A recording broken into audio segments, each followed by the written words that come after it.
এইখানে আমি বলবো, এই দেখুন এই যে মাথায় চূড়োটা পড়েছি, হ্যাঁ আমরা শ্রোতা ভক্তকে আনন্দ দিতে গিয়ে মাথায় চূড়ো পড়ি, কেন?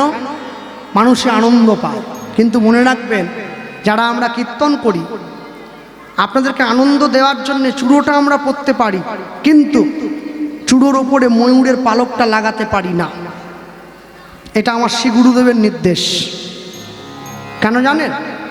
ময়ূরের পালক সেই লাগাবে যে বীর্যবান পুরুষ হবে, আমরা বীর্যহীন পুরুষ। ঊর্ধ্বলিঙ্গ ঊর্ধ্বজনী ঊর্ধ্বরতি হয়, ঊর্ধ্ব না হইলে জীবে যাবে জমালয়। পুরুষের লিঙ্গ হয় মস্তকের মণি, তা লইয়া খেলা করে দেবপদ্মজনী। শ্রী রাধিকা হয় তার প্রেমের মহাজন, সেই মানুষের বাড়ে ওজন, তাকে বলে মহাজন। হরি বল, হরি বল। ময়ূরের পালক সেই লাগাবে যে বীর্যবান পুরুষ হবে। সাধারণ মানুষ কোনোদিন ময়ূরের পালক মাথায় লাগাবে না। তবে এখন তো ময়ূরের পালক আর কেউ দিচ্ছে না, মুরগির পালক দিয়ে দিচ্ছে রং করে, হলুদ গোলাপি। হ্যাঁ, এদিনও দেখতে হলো যে দেশেতে এলো গোরা, এলো গোরা, বদলে গেল দেশের সব নিয়ম ধারা। নিয়ম ধারা। এবার দেখি শাড়ি ছেড়ে বাংলার মা বোনেরা সব ছেঁড়া ফাটা প্যান্ট পরা। প্যান্ট পরা। বলো হায় রে হিন্দুর হবে কি, বলো হায় রে হিন্দু, হায় রে হিন্দু হবে কি। হ্যাঁ, ভক্তমণ্ডলী, ভক্তিমতী মায়ের, আপনাদের দক্ষিণ 24 পরগনায় আসতে গেলে ডায়মন্ড হারবার পেরিয়ে একটা জায়গা পড়ে যার নাম পৈলান। খুব নাম করা জায়গা, আমতলার আগে পড়ে যায়। পৈলানে একটা বিখ্যাত মন্দির আছে যার নাম স্বামীনারায়ণজির মন্দির। খুব বিরাট মন্দির, বিকেলবেলা করে প্রচুর মানুষের ভিড় হয়। যখন আমরা আসছিলাম, আসার সময় দেখলাম বিকেল হয়েছে আর অগণিত মানুষের ভিড় হয়েছে, হাজার হাজার মানুষ, ছেলে মেয়ে সব গাড়ি দাঁড় করিয়ে, টোটোতে করে, প্রাইভেট কারে করে তারা সব স্বামীনারায়ণ মন্দিরে ভগবানকে দেখতে এসছে। একটা জিনিস দেখে আমার খুব খারাপ লাগলো, কি জানেন? মনে রাখবেন, সব জায়গায় সব কিছু চলে না।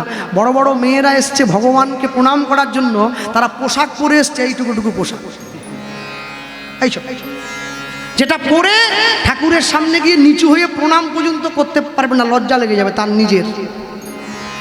মানুষ বুঝলো না যে ভগবানের মন্দিরে কোন পোশাক পরে আসতে হয়, কোনটা পরে আসতে নেই। হ্যাঁ, মনে রাখবেন, এই ব্যবহারের জন্য কিন্তু পুরীর মন্দির কমিটি পোশাক পরার উপরে নিষেধাজ্ঞা এনে দিয়েছে। 1 জানুয়ারি থেকে চালু হয়ে যাবে, যা তা পোশাক পরে পুরীর মন্দিরে ঢুকতে গেলে ঘাড় ধাক্কা দিয়ে বের করে দেবে। আগুন নিয়ে খেলা করা যে কত বড় বিপজ্জনক, যে খেলা করে সে জানে আগুন নিয়ে খেলতে গেলে কতটা কষ্ট হয়।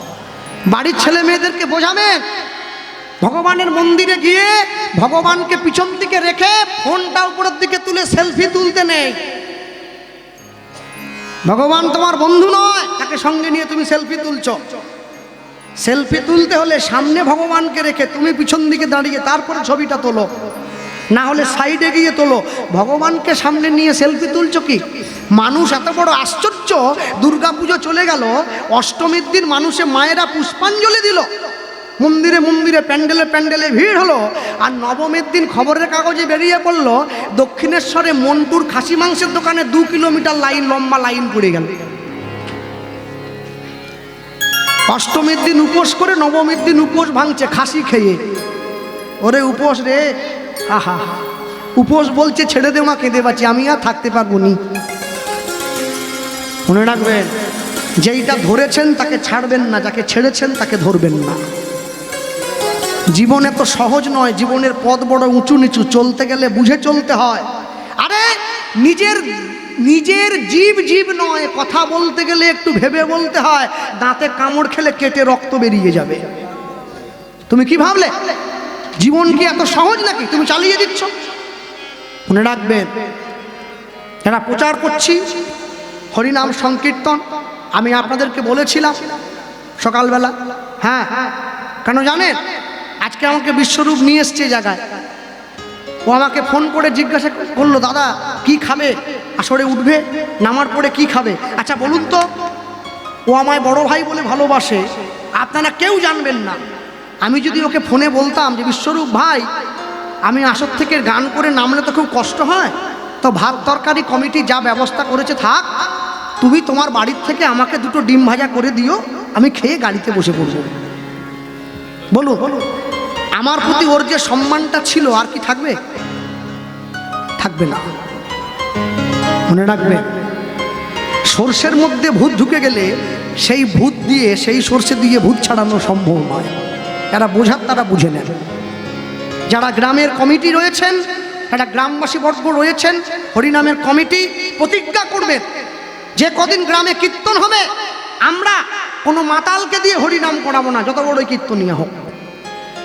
আমরা যে কদিন গ্রামে হরিনাম হবে, কেউ যদি আজে বাজে খাবার খেতে চায় আমরা দেব না। তবে তো হরিনামের ফল পাবেন, না হলে পাবেন কি করে? কেন জানেন?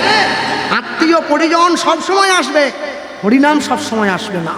বছরে 2-3টে দিন যারা সৎ গুরুচরণ আশ্রয় করেছে তাদের মুখে কীর্তন শুনবেন। মনে রাখবেন, বিখ্যাত গান আছে না, হৃদয় আছে যা সেই তো ভালোবাসে, প্রতিটি মানুষের জীবনে প্রেম আসে। হৃদয় আছে যা সেই তো ভালোবাসে, প্রতিটি মানুষের জীবনে প্রেম আসে। চোখের আড়ালে মাটির নিচেও ফল্গু চিরদিনই নীরবে বয়ে যাবে। হৃদয় লেখো না, সে নাম রয়ে যাবে। যদি কাগজে লেখো না, কাগজ ছিঁড়ে যাবে। পাথরে লেখো না, পাথর ক্ষয়ে যাবে। হৃদয় লেখো না, সে নাম রয়ে যাবে। যদি কাগজে লেখো না। সবাই ভালোবাসতে পারবে না, ভালোবাসা হৃদয় দিয়ে হয়। ভালোবাসা মানে কোনো স্বার্থ নয়, ভালোবাসা মানে একে অপরের জন্য নিঃস্বার্থভাবে চোখের জল ফেলা। তুমি না বুঝে না জেনে কেন সেই কর্ম করতে যাচ্ছ? হ্যাঁ, মিথ্যের সঙ্গে আপোষ করে মানিয়ে নিয়েছি বেশ, সত্যের ঠিকানা খুঁজতে গিয়ে দেখি সত্য যে নিরুদ্দেশ। সত্য সত্য বলে চেঁচায় মানুষ, পাবে কবে সত্যের ঠিকানা? মিথ্যের বাজারে সবাই করে মিথ্যের বেচা কেনা। মানুষ হয়ে মানুষের বেশে করছো শুধু অভিনয়, দিন ফুরাইলে বুঝবে সেদিন কেউ তো কারো নয়। সংসারের আশা, মানুষের ভাষা, স্বার্থের নেশা ফুরাইয়ে যাবে যেদিন, দেখবে তোমার পাশে দাঁড়াইয়ে কেউ নাই, জীবনে তোমার নেমেছে চরম দুর্দিন। তাই মন, সময় আছে এখনো অবধি, সার করো হরিনাম, অন্তিমকালে যাবে তার চরণে, পাইবে পরিত্রাণ। হৃদয় গৌর প্রেমানন্দ হরি বল। তুমি যাই করো, যেভাবেই চলো, তোমাকে জীবনের শেষ মুহূর্তে হলো হরিনাম আশ্রয় করতেই হবে, এছাড়া তোমার কোনো গতি নাই। হ্যাঁ, কেন জানেন? এই সারা বিশ্বের সব থেকে শ্রেষ্ঠ গায়িকা যিনি, তার নাম হচ্ছে লতা মঙ্গেশকর মহাশয়া। যিনি মারা গিয়েছেন, সারা বিশ্ববাসী কেঁদেছিল, গ্রামে গ্রামে পথে পথে তার নামে শোক সভা হয়েছে, তার ছবিটা নিয়ে দেওয়া হয়েছে। সেই সময় আমরা যখন কীর্তন করেছিলাম, আমরা দেখেছি স্টেজে নিতাই গৌড়ের পাশে লতা মঙ্গেশকরের ছবিটা মালা দিয়ে টানানো হয়ে আছে, যার গলায় নাকি, কণ্ঠে নাকি স্বয়ং মা সরস্বতী বাস করত বলে শোনা যায়। লতা মঙ্গেশকর মৃত্যুর সময় তার পরিবারের লোক তাকে জিজ্ঞাসা করেছিল, আপনি এত বড় গায়িকা হয়েছেন, আপনি বিশ্ববাসীর জন্য কিছু একটু বলুন, যা থেকে মানুষের শিক্ষা পাবে। সেই ভিডিওটা ফেসবুকে আপলোড করেছিল তারা, মনে রাখবেন, লতা মঙ্গেশকর বলেছিল, হে আমার প্রাণপ্রিয় জগৎবাসীগণ, আমার ভালোবাসার মানুষগণ, তোমরা শোনো, পৃথিবীতে যত দামি দামি গাড়ি কোম্পানির গাড়ি আছে, সমস্ত গাড়ি কোম্পানির থেকে একটা করে গাড়ি আমার গাড়ির গ্যারেজে দাঁড়িয়ে আছে, কিন্তু জীবনের শেষ দিনে আমার চলার সঙ্গী হয়েছে হসপিটালের ছোট্ট এই চেয়ারটা, তাতে দুটো চাকা লাগানো আছে, একজনের ঠেলে এক জায়গা থেকে আরেক জায়গায় নিয়ে যায়। পৃথিবীতে যত দামি দামি শাড়ি কোম্পানি আছে, সমস্ত শাড়ি কোম্পানির থেকে একটা করে শাড়ি আমার আলমারিতে ভরা। অন্তত আমি কোনোদিন লতা মঙ্গেশকর দিকে দেখিনি শাড়ি ছাড়া অন্য কোনো পোশাকে তিনি গান গেয়েছেন। সবসময় শাড়ি, আঁচলটা পিঠের ওপর দিয়ে দিয়ে রেখেছেন। তিনি বলতেন, আমার সমস্ত আলমারিতে আমার শাড়ি ভরা আছে, কিন্তু শেষ জীবনে আমার পরনে দেখো হসপিটালের দেওয়া ছোট্ট এক টুকরো কাপড় পরে আমি বসে আছি। আমি পৃথিবীর সমস্ত দামি দামি রেস্টুরেন্টে খেয়েছি, বড় বড় হোটেলে খেয়েছি, আর আমার জীবনের শেষ দিনে আমার আহারটা কি দেখো, ডাক্তারের দেওয়া একটা ছোট্ট ঔষধ আর এক চামচ জল, এটাই আমার খাওয়া। হাতটা তুলে মানুষকে দেখাচ্ছেন এই দু হাতে কত টাকা কামিয়েছি। লতা মঙ্গেশকর তিনি একটি গান রেকর্ডিং করতে গেলে, আজ থেকে 20 বছর আগে আমরা শুনেছিলাম, একটি গান রেকর্ডিং করতে গেলে তখনকার দিনে তিনি নিতেন 18 লক্ষ টাকা একটি গান রেকর্ডিং করতে।